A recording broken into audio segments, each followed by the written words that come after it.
When I was young, I never thought I could change the world around me or the things that I thought were wrong about it. I was partly wrong, but I was partly right. I could never change her on my own, but I had much more power than I thought, along with others. My name is Francois Bonnici. I'm a medical doctor in public health, and I committed much of my career to how innovation can be harnessed towards better systems that work for all of us and for our planet. I currently head up the Franc Foundation for Social Entrepreneurship. It's a sister foundation to the World Economic Forum, which is the international organization for public-private cooperation. Thank you for the honor of letting me join you at this Hong Kong SDG Summit, Partnerships for Sustainable Change. Thank you so much to the organizers for inviting me. I had a chance to connect with young innovators in Hong Kong, and I'm very excited to be with you here today because this program is organized by young people and it's about our collective future. And I'm keen to support all such endeavors. As you know, we currently live in a world where power and decisions are held by an older generation, and mostly that of men. And that needs to change. And already young people around the world know that they need to play a bigger part in what happens, and they are starting that now. Going back a little to who I was when I was younger, I grew up in South Africa during apartheid. I was privileged to have a good education, and even more privileged to have my eyes opened to the injustices around me by my family and my peers and my patients. And I saw the realities of global inequality, but also of what was playing out in my country. As a medical student, working with and caring for people, I became frustrated with the systems that I felt did not serve them, despite the best intentions. It was quite incomprehensible how we got here. It's incomprehensible today sometimes to how we got here. The inequality of private markets and yet our aspirations and vision for public good for all and for our planet was somehow a mismatch I didn't understand. South Africa, you may know, in many ways is a microcosm of the world. It has stark income inequality. It has had the ravages of pandemics like tuberculosis and HIV/AIDS, and has some of the most severe impacts of climate change, as well as youth unemployment, gender inequality, gender-based violence. And yet at the same time, with all these challenges, carries the warm, loving people of a community in a country, in this rich, diverse country. It has great innovation, enormous talent, strong infrastructure, rule of law, natural wealth, huge natural resources. And importantly, it has something that we call the spirit of Ubuntu. It's not a religious or political philosophy. It is a philosophy of an Nguni word that says, I am because you are, and you are because we are. There is an independency and a reliance on each other that we need to have for the future.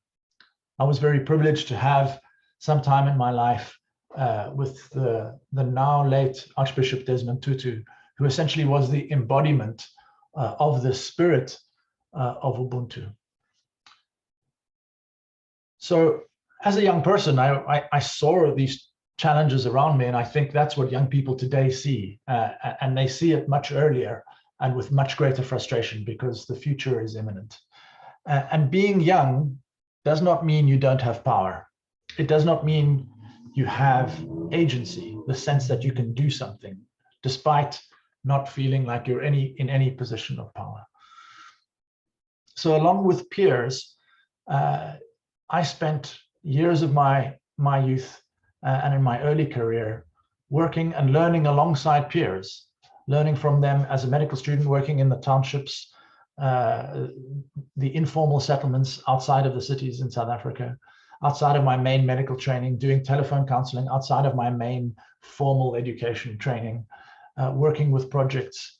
And together in my early years as a junior, my first year as a junior doctor, again, with the support of specialists and others, drafting policy for newborn public health.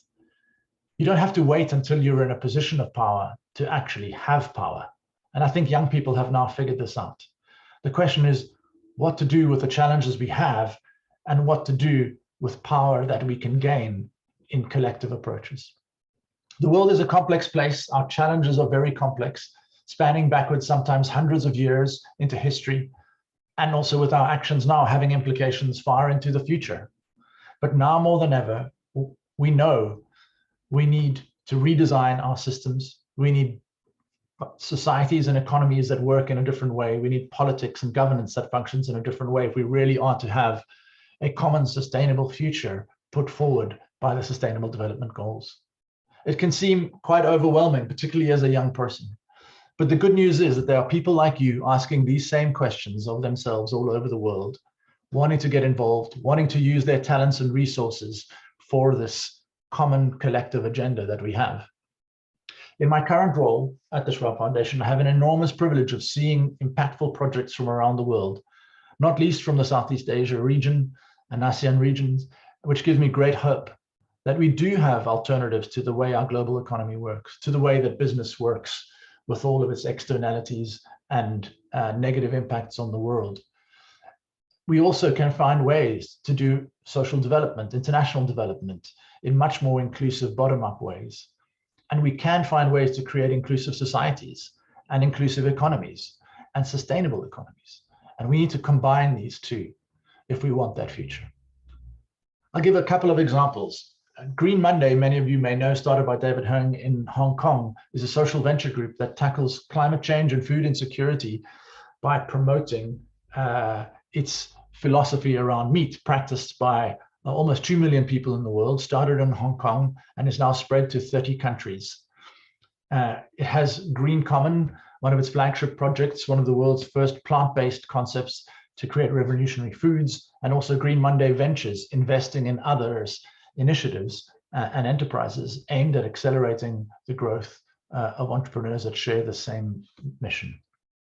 In Indonesia, Javara was founded by Helianti Hilman, who works across agricultural value chains and brings everything from production to distribution and branding to preserve Indonesia's food biodiversity, bringing organic products from remote and rural Indonesia to broader markets, reintroducing old foods and forgotten foods to the market, and supporting over 50,000 smallholder farmers in creating sustainable food systems and local food systems that we need. Javara exports, it serves over 700 businesses in Indonesia and exports to 22 countries around the world. Also in Indonesia, on the other side of the spectrum, is Telepak, an association of NGO activists, businesses, academics, media, and leaders of indigenous people that works to support and sustain forestry, agriculture, marine life, and tourism through enterprises that involve the indigenous and business communities. And an incredible demonstration of the combination of the sustainability and practices of indigenous people together with the economies that we need for our future.